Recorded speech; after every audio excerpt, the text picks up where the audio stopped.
welcome to the podcast. In this episode, we're going to talk about how I learned to like people that I didn't like. I'm going to talk about 8 ways to turn the bad guys into good guys, or at least guys we can tolerate. Raise your hand.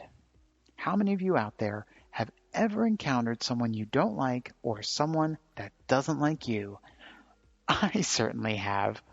The universe gives us unexpected gifts, and they often come in the form of people we don't like. Often, those people show up in our lives to teach us or reveal something in ourselves. For example, if you're easygoing, you will likely get turned way off by someone who has an uptight, stringent, or aggressive personality. This situation becomes worse if you have to be around that person a lot, like in a work or business situation, or worse, a family situation. The reality of life is that you can't change anyone but yourself. It's difficult, but not impossible to like someone else you don't like, or at least dislike them less. Here are some thoughts on how I did this with bosses, customers, and employees that had, let's just say, mutual feelings of dislike. 1. Seek exposure. This seems counterintuitive because why would I want to be around someone I don't like?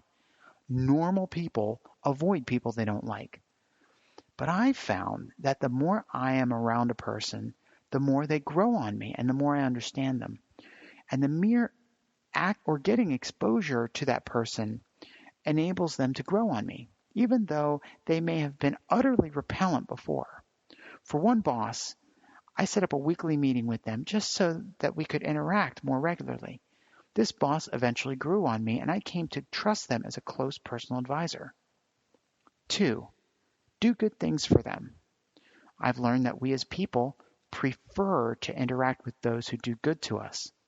The same must be true for those we don't like. For one particular customer, I began bringing her chocolate on a regular basis, and this simple act of kindness seemed to disarm that person toward me, even though they had a reputation for being nasty with everyone else. 3. Touch or compliment. You need to be really careful with this one because touch can be really endearing or really off-putting. Don't go full frontal hug just yet, but subtle touches like handshakes or a light tap on the arm or shoulder actually have a subliminal effect that can help make you seem like a safe person to them. If a person prefers their personal space, though, try a verbal touch or a sincere compliment. I have found that the people who are the most difficult are the ones that need the most love. A sincere and kind word to them can be just as good as a hand on the shoulder.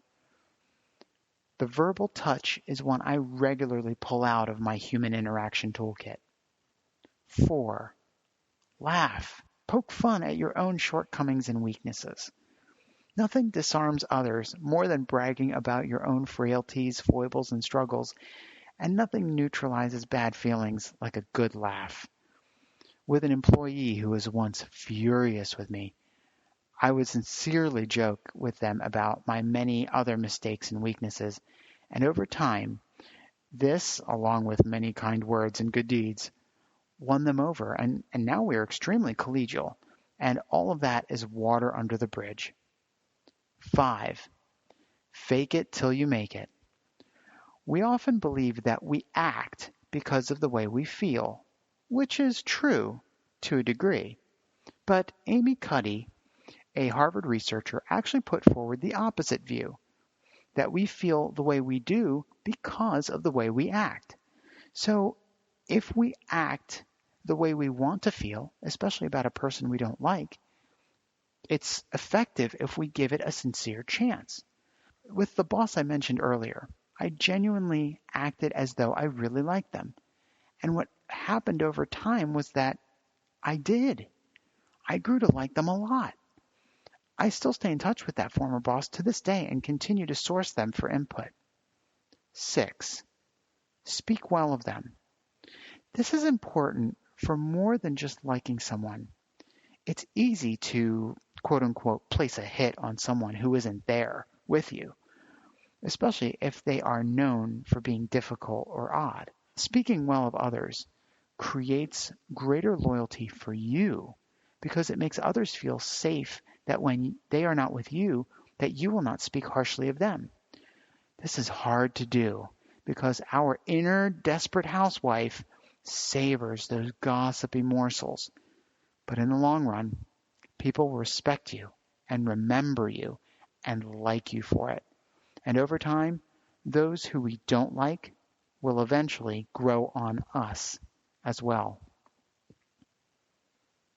7, be grateful. If you focus on the good times you've had with that person, if any, or if you think about their best qualities as opposed to those that make you angry or annoyed, it elevates your own mood and will help warm your feelings toward that person. Recently, I was working as a consultant with a new customer, a leader who is reputed to cause people to leave their organization because they are a direct, no-nonsense, hard-driving personality. As I reflected on their positive aspects, I quickly realized that this leader was actually good for the organization, which had grown complacent and directionless. This leader and I worked very closely, and I became one of their biggest advocates. 8, learn from them. Remember, people we dislike are the ones we need the most to learn from because there is something in them that brings out something bad in us. We need to identify what that is. Does this person make me afraid? Then perhaps by learning to like them, I may find my inner courage. Does this person make me feel, intentionally or unintentionally, inadequate or incapable? Then by getting to know them, perhaps they will cause me to grow and be better. I had a boss one time that told me that I was a terrible writer, which really took me aback, and admittedly, I did my share of lashing out. But in hindsight, as I worked with that boss and I learned how they think, I realized that in working with them, I became a hugely better writer than I was before. The people who we dislike, who challenge us the most, who we consider the most unreasonable, are often the same ones who teach us or help us grow the most. It's easy to dislike, discount, disregard, and dismiss them. But then we miss out on learning who we really are and where we need to grow. You may actually find that you'll appreciate certain aspects of these people if you just simply try to get to know who they are. At the very least, you'll understand them, and while it may not completely change your opinion of them, it might help you to dislike them a little less. And that will only make your life just that much better.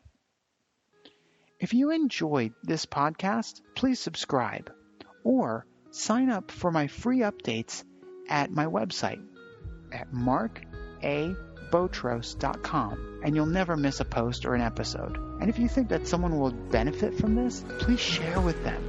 Please comment on it in social media and or connect with me personally. I would love to hear from you.